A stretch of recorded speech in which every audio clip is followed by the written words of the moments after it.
बोल दिया जितने जितने भी जी सर। स्टोन लगा हुआ ना, रेड सैंडस्टोन बोलते हैं इसको। अब इंग्लिश में फिर सबसे थोड़ी दिक्कत होगी। हिंदी में ठीक है ना इंग्लिश में ठीक है सर। अंदर नहीं जा सकते क्या? अरे जाएंगे अंदर की तरफ से चलेंगे।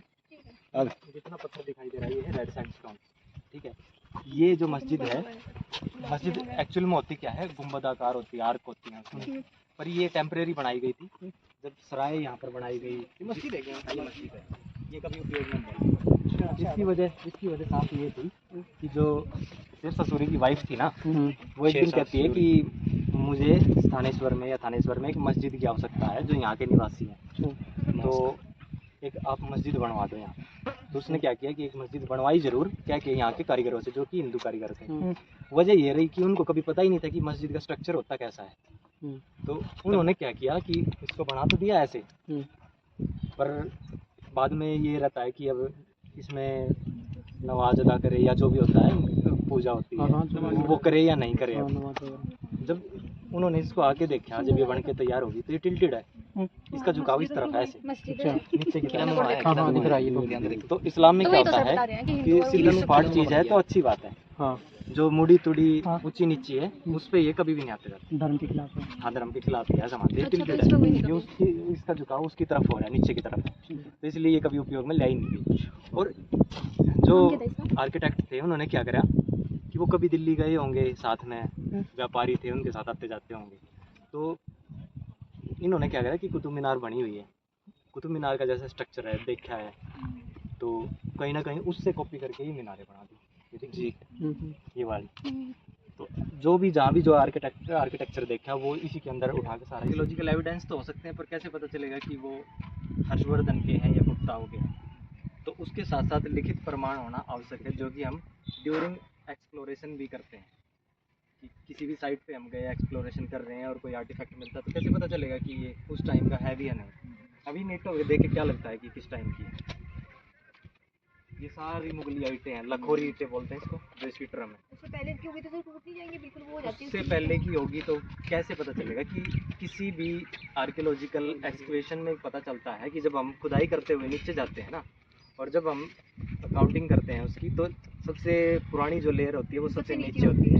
तो वहाँ से नीचे से ऊपर की तरफ हम काउंटिंग करते हैं, तो उसमें पता चलता है जो पहली ये कुषाण कालीन है, तो कुषाण और फिर गुप्त, इस ईंट में और गुप्ता पीरियड की ईंट में काफ़ी अंतर है। ये इस ईंट का तो साइज इतना सा है, और जो गुप्ता ईंट है वो इतनी बड़ी है, इतनी चौड़ी, इतनी बड़ी है, जो कल हमने वहाँ भी देखी थी किला में।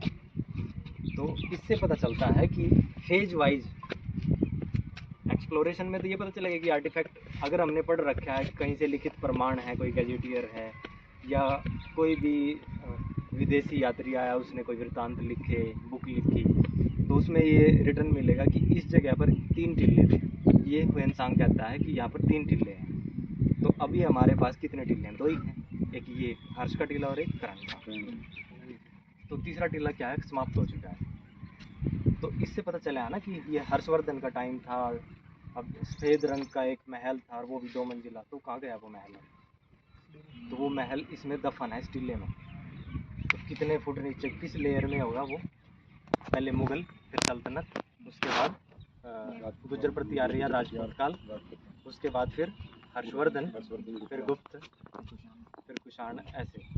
तो सबसे पहले कि लेटर हड़प्पन पीरियड के जो एविडेंस हमें जो मिलते हैं वो कुषाण से भी पहले हैं। उससे तो और नीचे होगा उसके तो यानी कि ऐसी किसी जगह की यहाँ पर खुदाई हुई, या हमें किसी सरफेस पे ही उसके एविडेंस पड़े मिले, जो लेटर हड़प्पन है।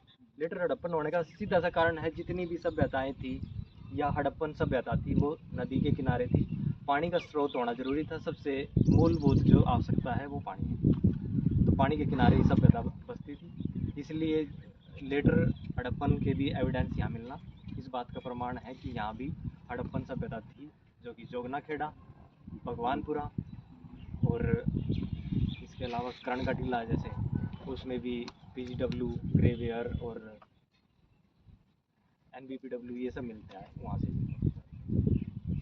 इसके अलावा सरस्वती नदी के साथ साथ चलते अगर हम हिसार की तरफ निकलें, तो उसमें क्या आ गया, ज्योतिसर आ गया, फिर पेवा से आगे फतेहाबाद की तरफ निकलती है ना, फिर तो वहाँ पर फिर कुनाल है, बनावली है, बिरडाणा है, ठीक है। आगे फिर निकलती हुई वो कालीबंगा तक चली जाती सर है। एक और सरस्वती क्वेश्चन था जैसे हरिपदन नदी। एक मिला जुला रूप है या अभ्रंश रूप कह सकते हैं उसको।